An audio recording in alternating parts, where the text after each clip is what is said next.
안녕하세요, 런선메드 구독자 여러분. 오늘도 비가 내리고 있네요. 오늘은 마라톤 한 번쯤은 겪어야 되는 그런 아킬레스 건염에 대해서 알아보겠습니다. 사실 주제는 아킬레스 건염인데 우리 몸에는 건염이라고 하는 게 굉장히 많죠. 뭐 상완 이두박 건염, 삼두 건염, 대퇴 사두 건염, 또는 슬개 건염, 이러한 종류들이 전부 기본적인 건염이 되는 겁니다. 오늘은 아킬레스 건염을 통해서 기본적인 건염이 왜 생기며 기본적인 건염은 어떻게 운동을 해야 되는지 여러분과 같이 한번 살펴보도록 하겠습니다. 첫 번째로 아킬레스 건염입니다. 아킬레스 건염이 있을 때 많은 사람들이 질문을 하는데요. 크게 세 가지로 요약을 할 수 있을 것 같습니다. 첫째는 운동을, 달리기를 계속 해야 되는지 말아야 되는지에 대한 질문입니다. 답은 계속 하셔야 됩니다. 두 번째로 병원을 가야 되는지 말아야 되는지에 대한 질문입니다. 뭐 증상을 보아서 또 옆에 옆에 러너들이 얘기를 해주는 걸 보면 분명히 아킬레스 건염이 맞다고 하고 본인도 그렇게 생각을 하고 있는 것 같습니다. 그럼에도 불구하고 병원을 찾아가야 되는지 안 가야 되는지 거기에 대한 궁금증입니다. 정답은 한 번쯤은 꼭 가셔야 된다는 말씀입니다. 세 번째로 아킬레스에 대한 그런 스트레칭 운동, 즉 전문 용어로 말씀드리면 편심성 수축 운동은 과연 어떻게 하는 건지, 그리고 왜 그 편심성 수축 운동이 좋다고 하는지에 대해서 궁금증을 많이 갖고 계십니다. 거기에 대해서는 본격적으로 알아보도록 하겠습니다. 마라톤을 매일 이제 체중이 늘고 또는 그동안에 못 뛰고 그래서 열심히 이제 달립니다. 근데 매일매일 열심히 달리고 그러는데 갑자기 뒤꿈치가 아파지기 시작합니다. 특히 아침에 일어나면 걷기가 굉장히 힘들죠. 그래서 아침 내내 쩔뚝쩔뚝거리고 다니다가 이제 오후쯤 되면 조금 풀리면서 또 다음날 아침에 또 똑같은 현상이 생겨서 보통 아침 시간에 달리기를 하시는 분들은 아주 최악의 상태가 빠지는 거죠. 전혀 회복이 안 됐기 때문에 그렇습니다. 그리고 그 운동 시간을 또 저녁으로 늦추게 되면 다시 아침에 심하게 아프다는 걸 더 스스로 느끼게 됩니다. 아킬레스 건염이 생기는 원인은 무엇일까요? 아킬레스 건은 그림에서 보다시피 종아리 삼두근이 붙어있는 힘줄입니다. 그래서 텐든, 영어로 텐든이라고 하고, 이 염증이 생길 때는 inflamed 생겼을 때는 텐디나이티스라고 부르는데, 이 아킬레스 텐디나이티스는 이 종아리 이 삼두근이 너무 훈련을 많이 해서 생기는 문제입니다. 종아리 삼두근은 언제 힘을 발휘합니까? 네, 맞습니다. 이 땅을 뒤꿈치가 팍 들리면서 박차고 나갈 때 이 종아리 삼두근이 강력하게 수축을 해주거든요. 그래서 아킬레스 건염은 전체 마라토너의 한 12% 정도가 경험을 하게 된다고 하고요. 그러니까 여러분도 뭐 아주 이상한 경우는 아니죠. 당연히 운동을 하면서 이렇게 경험할 수 있는 정도의 상황입니다. 그리고 이 아킬레스 건염이 발생하게 되는 그런 주요한 그런 기전은 바로 아까 종아리 삼두근 말씀하셨는데, 종아리 삼두근을 과하게 사용해서 생기는 문제죠.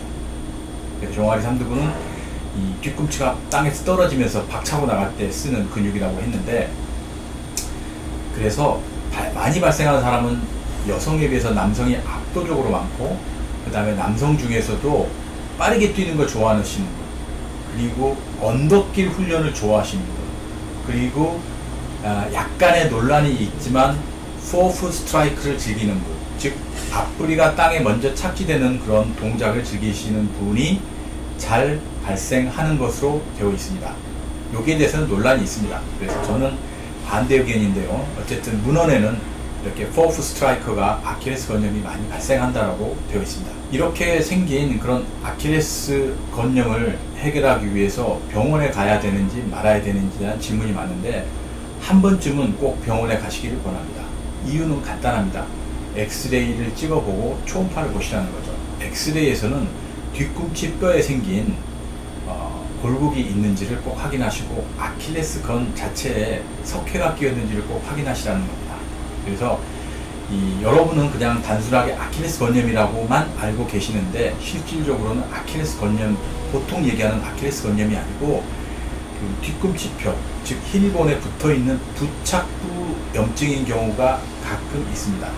이거는 뭐 펌프 범프 병변이라고 하기도 하고, 또 아킬레스 부착 부분 건염이라고 표현하기도 하고, 뭐 여러 가지 표현이 있는데, 이 염증이 생기는 원인은 보통의 아킬레스 건염과 다르기 때문에 치료도 다르고 또 수술을까지 가야 되는 경우도 꽤 많기 때문에 이 건염에 대해서는 특별히 병원에 가서 진짜로 보통 얘기하는 보통의 아킬레스 건염인지 아니면 부착부 건염인지 종골 부착부 건염인지를 꼭 감별을 하시라는 의미에서 병원을 한번 가라는 얘기입니다.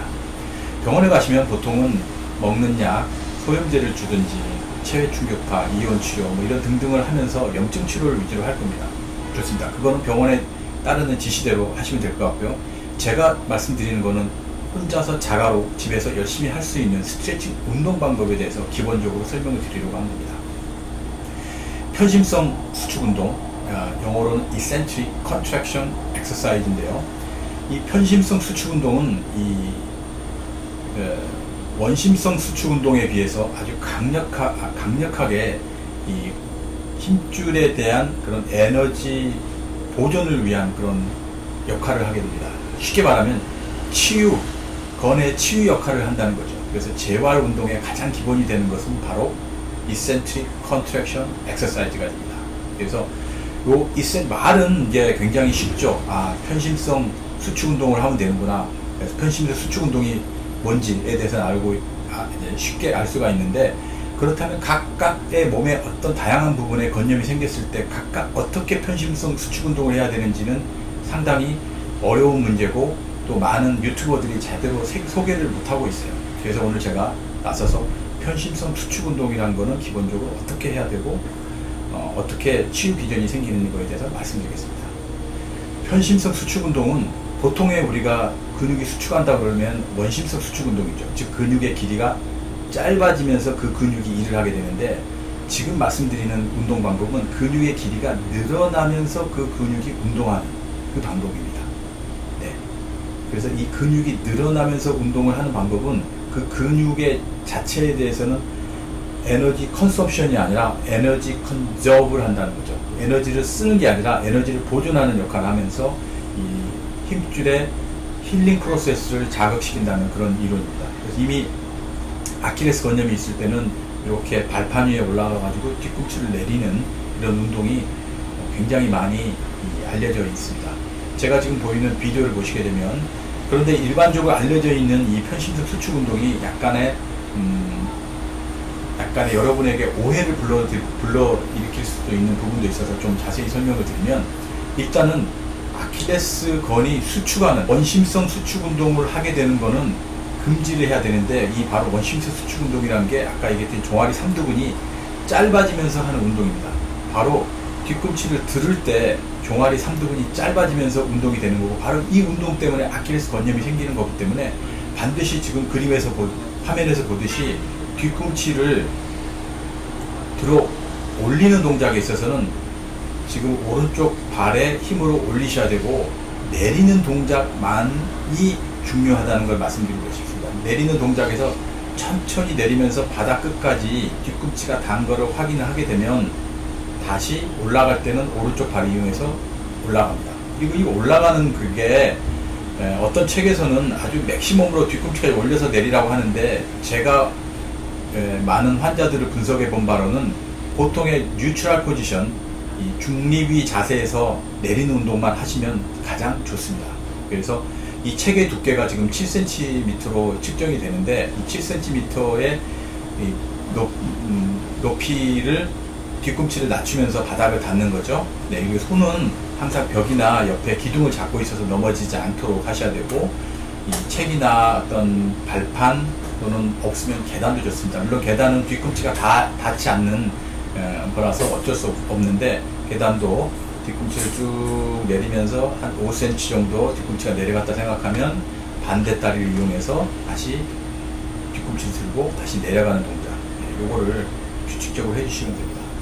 지금 간단하게 보여드렸는데, 예를 들면 대퇴사두 건염 또는 슬개 건염이 생겼을 때는 이런 식으로 eccentric exercise를 하고, 또 상완 이두근, 우리 보통 바이셉스 텐디나이티스, 상완 이두근 조염이 생겼을 때는 또 이런 식으로 이 이센트릭 컨트랙션 엑서사이즈를 시행하면 됩니다.